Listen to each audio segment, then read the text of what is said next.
Hi friends, എല്ലാവർക്കും സുഖമാണല്ലോ. എല്ലാവർക്കും സുഖമെന്ന് വിശ്വസിക്കുന്നു. ഇനി വന്നിരിക്കുന്നത് നമുക്കൊരു ഈവനിങ് സ്നാക്ക് ഉണ്ടാക്കിയാലോ. കുഞ്ഞുങ്ങളൊക്കെ സ്കൂളിൽ നിന്ന് വരുന്ന സമയത്ത് നല്ല ഹെൽത്തി ആയിട്ട് ഒരു ഈവനിങ് സ്നാക്ക് ഉണ്ടാക്കാം. അപ്പോൾ നമുക്കത് എങ്ങനെ ഉണ്ടാക്കുന്നതെന്ന് നോക്കാം. അതിന് മുമ്പായിട്ട് എൻ്റെ കൂട്ടുകാർ ആദ്യമായിട്ടാണ് എൻ്റെ വീഡിയോ ചാനൽ കാണുന്നത്, പ്ലീസ് എല്ലാവരും ചാനൽ സബ്സ്ക്രൈബ് ചെയ്യണം കേട്ടോ.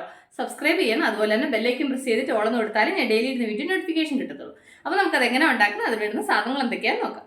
വേണ്ടി ഒരു പാൻ അടപ്പ് വെച്ച് പാൻ നന്നായി ചൂടാ. ഇതിലേക്ക് 1 ടീസ്പൂൺ എണ്ണ ഒഴിച്ചു കൊടുക്കാം. എണ്ണ നന്നായി ചൂടാകുമ്പോൾ ഇതിലേക്ക് 1/4 ടീസ്പൂൺ ജീരകം നന്നായിട്ട് പൊട്ടിക്കഴിയുമ്പോൾ ഇതിലേക്ക് ചെറിയൊരു സവാള ചെറുതായിട്ടായിരുന്നു. ഈ സവാള നന്നായിട്ടൊന്ന് വാടണം. ഒരുപാടൊക്കെ ഫ്രൈ ആവണ്ട. കണ്ടില്ല, അപ്പോൾ സവാള നന്നായിട്ട് വാടിയിട്ടുണ്ട്. ഇനി നമുക്ക് ഇതിലേക്ക് 2 കപ്പ് വെള്ളം ഒഴിച്ചു കൊടുക്കാം. ഈ കപ്പിന് സെയിം കപ്പിന് 2 കപ്പ്. എന്നിട്ട് അതിൻ്റെ കൂടെ കുറച്ച് മല്ലിയില ചെറുതായിട്ട് അരിഞ്ഞത്, അതിൻ്റെ കൂടെ 1/2 ടീസ്പൂൺ ചില്ലി ഫ്ലേക്സ്, ആവശ്യത്തിന് ഉപ്പ്. ഇനി ഇത് നന്നായിട്ടൊന്ന് തിളക്കട്ടെ. കണ്ടില്ല, അപ്പോൾ നന്നായിട്ട് തിളയ്ക്കുന്നുണ്ട്. ഇതിലേക്ക് 1 കപ്പ് റവ, നമ്മൾ വെള്ളം അളന്ന അതേ കപ്പിന് 1 കപ്പ് റവ. എന്നിട്ട് ഇതിലേക്ക് ഇത് ഇട്ട് കൊടുത്തിട്ട് ഇത് കട്ടയൊന്നും കെട്ടാതെ തീ കുറച്ച് വെച്ചിട്ട് നന്നായിട്ട് മിക്സ് ചെയ്യണം. റവയല്ലേ വേഗം ഡ്രൈ ആവും. കണ്ടില്ല, അപ്പോൾ നന്നായിട്ട് ഡ്രൈ ആയിട്ടുണ്ട്. ഇനി നമുക്ക് സ്റ്റൗ ഓഫ് ചെയ്യാം. ഇനി ഇത് നന്നായിട്ടൊന്ന് തണുക്കട്ടെ. കണ്ടില്ല, അപ്പോൾ നന്നായിട്ട് തണുത്തിട്ടുണ്ട്. ഇനി ഇത് നമുക്ക് നന്നായിട്ട് നമ്മൾ ഈ ചപ്പാത്തി മാവ് കുഴക്കത്തില്ലേ, അതുപോലെ നന്നായിട്ട് കുഴച്ചെടുക്കണം. ഞാനിത് നന്നായിട്ടൊന്ന് കുഴച്ചെടുക്കട്ടെ. കണ്ടില്ല, അപ്പം ചപ്പാത്തി മാവ് പോലെ ഇത് കുഴച്ചെടുത്തു. നല്ല സോഫ്റ്റ് ആയിട്ടുണ്ട്. ഇനി നമുക്കിതിനെ 2ആയിട്ടങ്ങ് ഡിവൈഡ് ചെയ്യാം. അത് കഴിഞ്ഞ് ഒരു പീസ് എടുത്തിട്ട് വേറൊരു പാത്രത്തിന് മുകളിലോട്ട് ഇങ്ങനെ വെച്ചിട്ട് ഞാൻ ഈ കാണിക്കുന്നത് പോലെ നീളത്തിൽ ഇതുപോലെ ഉരുട്ടണം. കാരണം കുറച്ചിട്ട് ഉരുട്ടണം. കണ്ടില്ലേ, അപ്പോൾ ഇതുപോലെ ഉരുട്ടിയെടുത്തു. ഇനി നമുക്ക് ചെറിയ പീസായിട്ട് റൗണ്ടായിട്ട് കട്ട് ചെയ്യണം.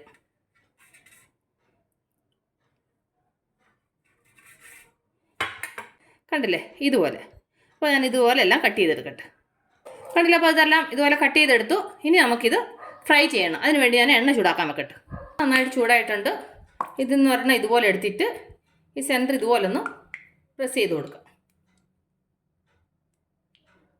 കണ്ടില്ലേ ഇതുപോലെ. അപ്പോൾ ബാക്കിയുള്ളതെല്ലാം ഇതുപോലെ ചെയ്തിട്ട് എണ്ണയിലേക്ക് ഇട്ട് കൊടുക്കട്ടെ. കണ്ടില്ല, അപ്പോൾ അതെല്ലാം ഇതിലേക്ക് ഇട്ട് കൊടുത്തു. ഇനി അതൊരു സൈഡിൽ നിന്ന് ഫ്രൈ ആകുമ്പോൾ നമുക്ക് തിരിച്ചിട്ടിട്ട് നല്ല ഗോൾഡൻ ബ്രൗൺ കളറായിട്ട് ഫ്രൈ ആക്കി എടുക്കണം. അപ്പോൾ നന്നായിട്ടൊന്ന് ഫ്രൈ ആവട്ടെ. അപ്പോൾ എൻ്റെ ഒരു സൈഡ് ഫ്രൈ ആയിട്ട് നമുക്കൊന്ന് തിരിച്ചിട്ട് കൊടുക്കാം.